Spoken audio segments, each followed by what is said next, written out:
News ಟೈಮ್ಗೆ ಸ್ವಾಗತ. ನಾನು ಸುರಭಿ ರಾಜೇಂದ್ರ. ಸುದ್ದಿಗೂ ಮುಂಚೆ ಈ ಕ್ಷಣದ ಹೆಡ್ಲೈನ್. ನೀರು ಬೇಕು ಎಂದು ಮತ್ತೆ ಖ್ಯಾತೆ ತೆಗೆದ ತಮಿಳುನಾಡು. ರಾಜ್ಯದಲ್ಲಿ ಬರ ಇದೆ, ಹೀಗಿದ್ದು ಕಿರಿಕ್ ಮಾಡ್ತಿದೆ ತಮಿಳುನಾಡು ಆಗ್ರಹಕ್ಕೆ ರಾಜ್ಯದಿಂದ ತೀವ್ರ ವಿರೋಧ. ಗಂಡ ಕಲ್ಲಿನಿಂದ ಜಜ್ಜಿ ಹೆಂಡತಿ ಮೇಲೆ ಮಾರಣಾಂತಿಕ ಹಲ್ಲೆ. ಅನೈತಿಕ ಸಂಬಂಧದ ವಿಚಾರ ತಿಳಿಯುತ್ತಿದ್ದಂತೆ ಗಂಡ ಕೆಂಡಾಮಂಡಲ. ತನ್ನದೇ ಕಾರಿನಲ್ಲಿ ಹೆಂಡತಿ ಮತ್ತು ಸಹೋದರನನ್ನು ಕರೆದೊಯ್ದಿದ್ದ.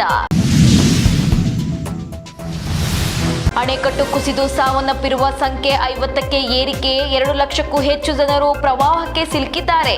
ಭಾರೀ ಮಳೆಯಿಂದಾಗಿ ಮನೆಗಳನ್ನು ಕಳೆದುಕೊಂಡ ಜನ ಕಂಗಾಲು. ಕಾಂಗ್ರೆಸ್ ನಾಯಕರನ್ನು ಸಮಾಧಾನಕ್ಕೆ ಸಿದ್ದರಾಮಯ್ಯ ಆಗಮಿಸುತ್ತಾರಾ? ಸಿಎಂ ಸಾಹೇಬ್ರು ಇದ್ದಾರೆ ಅನ್ನೋದನ್ನು ಮರೆತು ವೈಷಮ್ಯ ಸಾಧನೆ. ಶಿವರಾಜ್ ತಂಗಡಿಗೆ ಮಾತಿಗೂ ಡೋಂಟ್ ಕೇರ್ ಎಂದ ನಾಯಕ. ಈಗಾಗಲೇ ಅಸ್ಸಾಂನಲ್ಲಿ ಕಾಂಗ್ರೆಸ್ ಹೊಣೆಗಾರನಾಗಿಸಿದ ಅಮಿತ್ ಶಾ. ಫಯಾಜ್ನಿಂದ ಕಾಲೇಜ್ ಕ್ಯಾಂಪಸ್ನಲ್ಲೇ ಹತ್ಯೆ ಆದ ನೇಹಾ.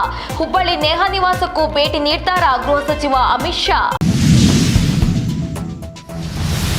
ತರಕಾರಿ ರೇಟ್ ಕೇಳಿ ಬೆವರುತ್ತಿರೋ ಬೆಂಗಳೂರಿನ ಜನರು. ದಿನದಿಂದ ದಿನಕ್ಕೆ ಸಿಲಿಕಾನ್ ಸಿಟಿಯಲ್ಲಿ ಹೆಚ್ಚಾಗುತ್ತಿದೆ ಬಿಸಿ ಉಷ್ಣಾಂಶ.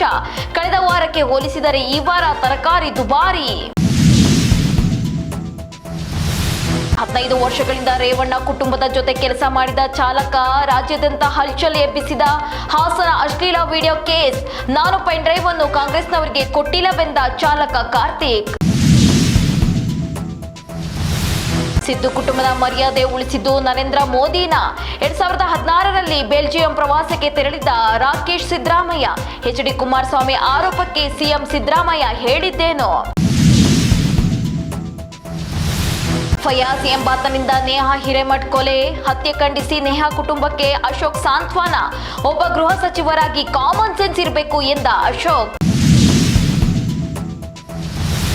ಮಿಸ್ಟರ್ ಕುಮಾರಸ್ವಾಮಿ, ನೀನ್ಯಾಕೆ ಈಗ ಜಾರ್ಕೊಳ್ತಿದ್ದೀಯಾ? ಈಗ ನಮ್ಮ ಕುಟುಂಬ ಬೇರೆ, ರೇವಣ್ಣ ಕುಟುಂಬ ಬೇರೆ ಅಂತೀರಲ್ಲ.